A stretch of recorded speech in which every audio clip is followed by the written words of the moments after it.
सबसे पहले पृथ्वी पर रहने वाले इंसान कौन थे और वो कैसे बने? इंसानों का दिमाग बाकी जानवरों से कैसे तेज हो पाया? जो इंसान हमें आज दिखते हैं, क्या ये भी समय के साथ बदल जाएंगे? इन्हीं सभी प्रश्नों के उत्तर हम जानेंगे आज के इस एपिसोड में। तो नमस्कार दोस्तों, मैं हूं पंकज डबराल और आप देख रहे हैं डॉक्यूमेंट्री कैपिटल। पृथ्वी पर मिले कुछ अवशेषों से हमें मानव के विकास के बारे में जानकारी मिलती है कि कैसे लाखों साल पहले मानव का विकास हुआ, कैसे मानवों का दिमाग बाकी जानवरों से कई गुना तेज हो पाया। कहानी शुरू होती है 1.5 करोड़ साल पहले ड्रायोपिथेकस नाम के कुछ जीवों से, जिनकी आकृति बिल्कुल आज के गोरिल्ला और चिंपैंजी से मेल खाती थी। इनके पूरे शरीर पर बाल हुआ करते थे।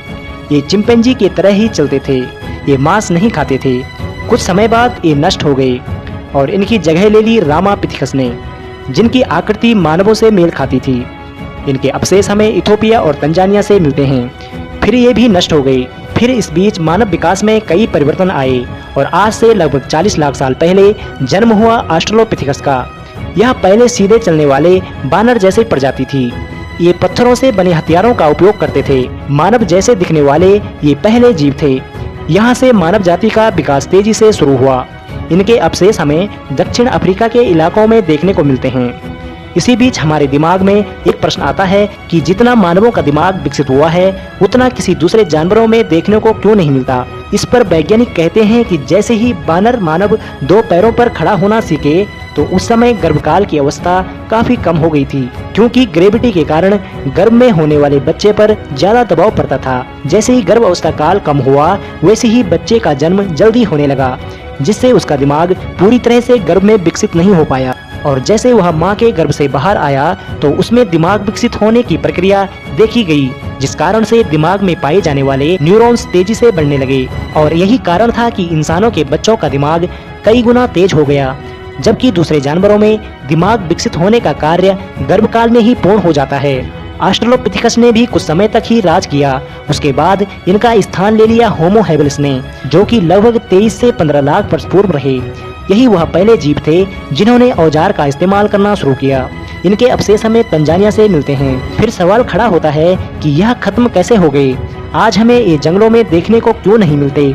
तो इसका जवाब है कि होमो हैबिलिस बदलते पर्यावरण के साथ अपने आप को ढाल नहीं पाए। शिकारी जीवों से बचने के लिए नए हथियार बनाने में यह सक्षम नहीं हो पाए और धीरे धीरे खत्म होते चले गए। उनमें से ही कुछ अपने आप को विकसित कर पाए और यहीं से जन्म हुआ होमो इरेक्टस का, जो कि लगभग 18 लाख वर्ष से 4 लाख वर्ष पूर्व तक ही पाए जाते थे।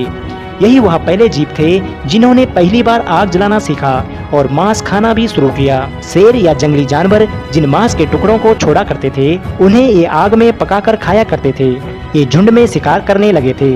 होमो इरेक्टस लंबे समय तक पृथ्वी पर रहे। फिर धीरे धीरे कुछ तो खत्म हुए और कुछ विकसित हुए होमो निएंडरथल में, जो कि करीब 1.5 लाख वर्ष से 35,000 वर्ष पहले ही पाए गए थे।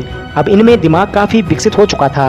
यही वह पहले बानर मानव थे जिन्होंने धर्म की स्थापना की और मरे हुए को दफनाना शुरू किया।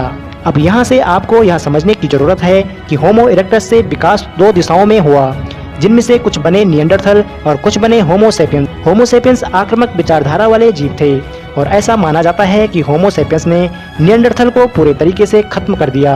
होमो सेपियंस ने निएंडरथल को मारा और मारकर खा भी गए और धीरे धीरे निएंडरथल खत्म होते गए। और इसी समय हमें जिक्र मिलता है क्रो मैग्नोन का। इनके अवशेष हमें फ्रांस व यूरोप के अलग अलग भागों में मिलते हैं। रिसर्च से हमें यह जानकारी मिलती है कि इनका दिमाग हमसे भी ज्यादा तेज था। इनकी दिमागी क्षमता 1600 सीसी के बराबर पाई गई, जो कि हमारे दिमागी क्षमता यानी कि 1400 सीसी से बहुत ज्यादा थी। इनकी बनाई हुई पेंटिंग व कलाएं आज भी इतने सालों बाद मौजूद हैं। इतने समय पहले जब कोई टेक्नोलॉजी नहीं थी, तो यह सब इतना कैसे कर पाए, यह कोई नहीं जानता। क्योंकि इनके अवशेष हमें यूरोप के कुछ भागों से मिलते हैं, तो ऐसा माना जाता है कि आज के यूरोपियन क्रो-मैग्नन से ही विकसित हुए हैं। लेकिन यह कैसे अंत की ओर बढ़े, यह कोई नहीं जानता।